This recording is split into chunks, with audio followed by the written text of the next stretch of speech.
It's 110mm bolts. I know, I'm a man of a desk. Man of desk. And you can just about see Sam's funny white hair through the gap. Hello. And that must have been when it went to Le Mans, the 4th of July, 2014. Yeah. I've got bits of GT40 everywhere. What you're trying to say is, Sam, come and remove some of this stuff that you've abandoned in my workshop. We're going to be removing... Careful! I'm gonna skip my breaks, I'm gonna make mistakes. I'm gonna skip my breaks, I'm gonna make mistakes. I'm gonna skip my breaks, I'm gonna make mistakes. Look at beautiful stars, I wanna drive a faster car. Hi guys, and welcome to this episode of Make or Break. On this episode of Make or Break, we're going to be removing... Careful! our steering column. He owns it. I kind of am under the proviso that I think I'm going to replace this dash, because this is a KVA dash. Yeah. And I want to replace it with a Southern GT or a Tornado dash. So guys out there, you guys can direct me to the best dash that I need. But I think we need to start with something fresh. I want to replace the grille. We're going to replace that with one that's very, very similar to what we're going to go with. And I'm thinking about changing the interior colour. Right, okay.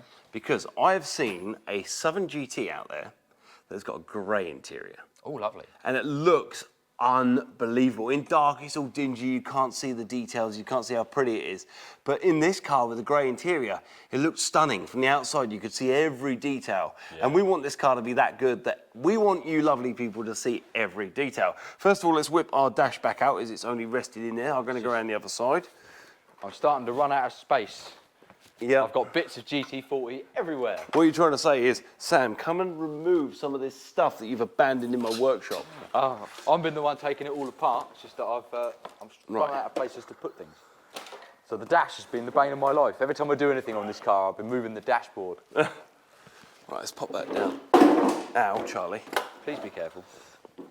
These are pretty, aren't they? Right. Oh, there's a fuel receipt here.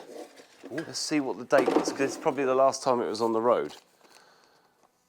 Oh, wow. €3.60, and that must have been when it went to Le Mans, the 4th of July, 2014. Oh, nice. So 8 years ago, she was making people smile. Right, so guys, I'm going to take the camera off the tripod here just so you can get in and see what we're doing, because we want to make sure that everything we do is visible. Ugh. It's taken me this long, but I have just noticed that your brake pedal's got two masters on a bias. She's got a bias already. Got a bias pedal on it, which is nice. We've got a torch at all. If we should free all of that up and make sure that all that's working, that's a lovely little bonus. So guys, what he's talking there is a bias is basically so that on most cars, and you guys are probably going to tell me I'm wrong, which is fair enough, most cars, when I was working a car, you normally have 60% braking on the front, 40% on the rear, or around about that, because the front of the car is going to take the engine and all the roll weight of your car when you press the brake pedal. So when you go down the road and you put your foot on the brake, the car will arc forward slightly, and obviously the weight of the vehicle is therefore put down on the front wheels. Therefore, you need more braking on the front than you do at rear. What a bias does here, okay, is allows you to adapt the braking, so you can have more or less braking with adjustment. You just turn that thread left or right, and that will allow you to depress the front master cylinder more than the back, or the back more than the front, and allows it fully adjustable. I believe this is out of a Hillman Hunter or something like that, and it's fully adjustable. It's brilliant. It's, you know, it's very good for what he did in the day. But we're going to whip this out of here today. So this episode is all about ripping out our steering column, and there's going to be stuff that we're going to reuse. So this collapsible boss in the steering wheel, we're going to reuse. I do want to replace our steering wheel and get a very GT40-esque one. There is a gentleman out there, and in the future episodes, a lovely, lovely man has been allowing me to swap parts. So I've given him some GT40 new old stock parts, and he's given me a selection of bits and pieces. So he's given me some amazing aluminium GT40 bosses that go in the middle of the steering wheel for free, and I've sent him some bits. So trade for trade, and he's also sent me another 7 okay, steering bosses that are all machined, ready to be put on your car. So guys, if you have any parts that you think... Is that ready for you to have 7 crashes? No, I'm not building this 7 times. The idea was, he's given us some lovely parts so we can trade with people for other parts we need. So he has really filled up our piggy bank there in parts that we need so we can swap with you lovely people. So first of all, let's whip these, they look like 13s out the way. A couple of cable ties, getting our electrics out the way there. Just got to make sure I don't clip any wires. Yeah, don't do that. As much as this wiring loom is a little bit untidy at the moment, it is very, very functional. It does all work, yeah. Just want to make sure that we don't get anywhere near any of it. That's out of the way, and there's nothing holding it on the other side, I don't think. We are going to have to do a little bit of unpicking of wiring, because yes. some of that goes up into our column, obviously, because you've got column mounted So we should be able to switches. unplug that. So let's lop that other zip tie there and find out what ones go into our steering column. And we can adapt this. When we're putting the dash back together, there's one that says wiper there, and there's one that says something else, which would probably be our ignition column and our indicator stalk, etc. Yeah. And we will reuse some of this stuff. So I can assure you guys, it is not all going in the bin. We're all about reusing and recycling here. Yeah, this is the 21st century. This isn't the 90s where we just burn everything in like a tyre fire, right? Oh, we don't do that anymore. That's a joke. Are you sure? So you do burn tyres in a tyre fire? Right, so we've got 2 nice plugs again. Thank you, Ivan. And they're nicely labelled, and they're numbered. Look at that. A little wiggle and a jiggle. Look at that. Nice and clean, no Nice green bullet in it as connectors, well. no rot in there. No water ingress, which is a good sign. Cool, and that's our 2 out of the way. I think there's another one just there, which is for the wipers. Clearly marked wipers. Thank you, Ivan. Look at that. And that is them out of the way. We've got a couple of 13s at the front, and I think we've got a couple of bolts at the back, which might be easier for our little cutout that Ivan's done for us. Yeah. It's all been quite well thought out. It's been very methodically designed, isn't it? Yeah. There you go, there's one. See, there is some adjustment left in this column as it is, because of these rods that come down, they've got slotted holes. So you could slacken those bolts off and push that column up to there. But you're still... and you are going to give yourself slightly more height. But basically, the pivot point of our column is sort of in the wrong place for where we're going to want it to be. we need that a lot lower so we can get it higher. Yeah, we want our column to come up, to start higher at the beginning and come up and be able to be sort of, I don't know, a good 2 inches higher than where it was at the start of this project. Let's twiddle them out of the way. So you may have to take the weight of that column as I undo these. Nice couple of lock washers in there that Ivan's used. So that is our front of our column out the way. And we'll twiddle, well guys, just to sort of reiterate this, I've said this over and over again. If you're going to remove a nut and a bolt from anywhere, just twiddle it back in the hole, because I know we're probably not going to reuse this column, but if someone later down the line says, oh, can I have that column for my GT40 build or my kit car, then how nice is it going to be for them to actually be able to go, oh, do you have the bolts for that at all? And you go, actually, yes, I do. Actually, yes. Right, so here we are now, right at the bottom of the steering column, and you can just about see Sam's funny white hair through the gap. There it is. So we've only got sort of one last little mounting point, which is just up above that steering UJ that I'm just going to take out. And then I'm going to try and get that while you've got the camera there, while you're watching. You've got the ratchet there. You're going to take that. And for every one of you lovely people at home, where is it? And the trouble is you can't see it. Further down, there's a bearing on the column just down here. And it's a bolt either side, but look at that. I don't think it is, you know. I think he's welded. It's up here. And that's a problem. There. That's 2 17s we got there. Can you see them? Yeah, my fingers are. 2 17s. But can you not? They are, once again, There should be captives into that main bracket. they're captives in. We've got an alternator bracket, so we're going to need a 10mm on that little quarter drive ratchet, if possible, pretty please, Josh. And we're going to have to remove the air conditioning holding bracket first. There's a 10mm on that rail. Just Perfect. So first of all, I'm going to remove the 10mm that's holding the air conditioning bracket in place.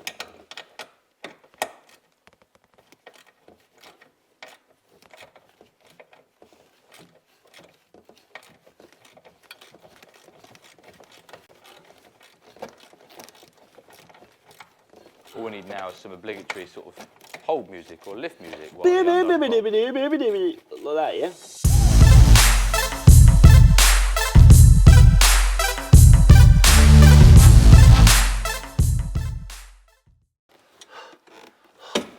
Work up a sweat in my silly boots. It's 110mm bolts.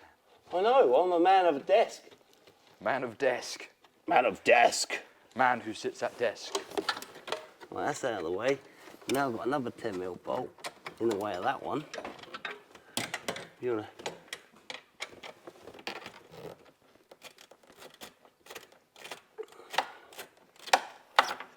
So, a quick shout out to all the countries that have been in contact with me. I've had people from Australia, I've had people from New Zealand, Germany, Switzerland, Finland. Hello to all of you lovely people. Right, now I need a 17mm, and then we can get this bad boy out. Pretty pleased with cherry on top. Spanner, on the socket. gun, Okay. an extension, I reckon. I'll get you the half-inch one with a long Because extension. guys, what I've got in here is two 17mm bolts that I believe are captive into that nice rod. I have a spanner here ready and waiting in case they're not captive, in case Okay. it's caught us by surprise. No luck. Well, to be fair, our luck so far has been very, very good. We've been Taking very the car lucky. apart's been relatively trouble-free, hasn't it? Yeah, it's been awesome. We've had, we had a couple of dramas getting the front end off with a few lever bars, etc., and we had a couple of dramas with the roof. But Ivan's done a brilliant job putting this together. Considering he built it in his garage, guys, you really got to rationalise with him that he did a good job. I'm loving the foam. I mean, that truly is a quick way of sealing up those air gaps before you buzz off to Monaco, right? Yeah, I should imagine that wind noise all the way down to Le Mans probably gets annoying. Monaco, Le Mans, are they the same thing? They're different places. They aren't are definitely different places. But who am I to judge? I've never been to either of them. No, I've been to Monaco, I think. No, I haven't. Furthest away I've been in these last years is Argate.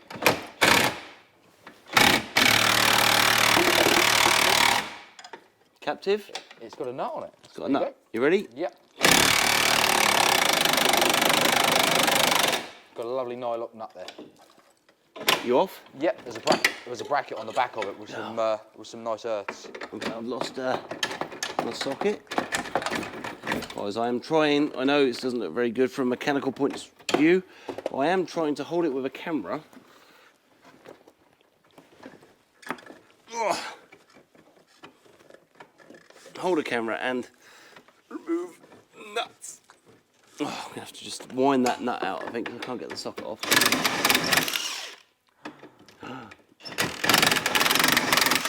Probably got the weight of the car. We're out, I think. No. One more bolt to do in there. Yeah, there's just one more the other side. Have to keep going with that. The thread's nearly out.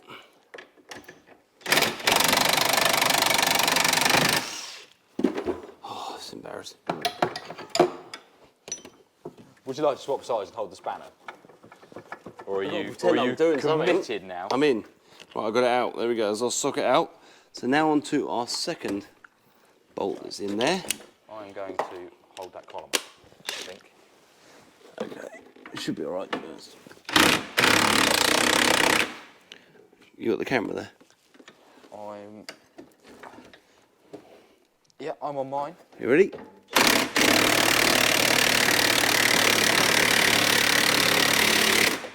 He seems pretty taut, that one. Tight, that one.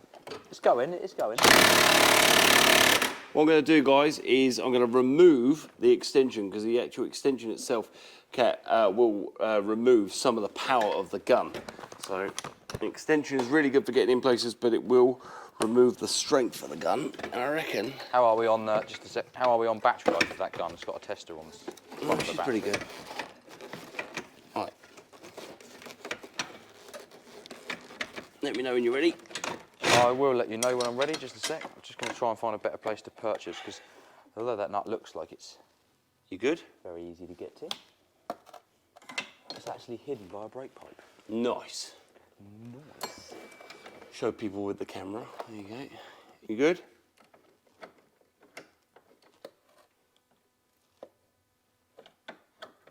Oh, it's being really awkward. There you go, I'm on.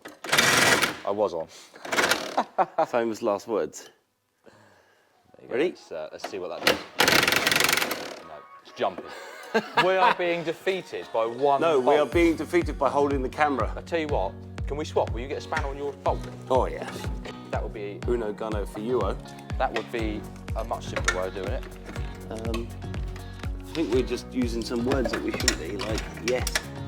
Right, okay, I'm on. Ow. There we go. That came undone nice and easy. That was then. really, really painful in my hand section. Right, now, You should, nice and gently, to save our wiring loop. we've got some brake pipes there, so be careful.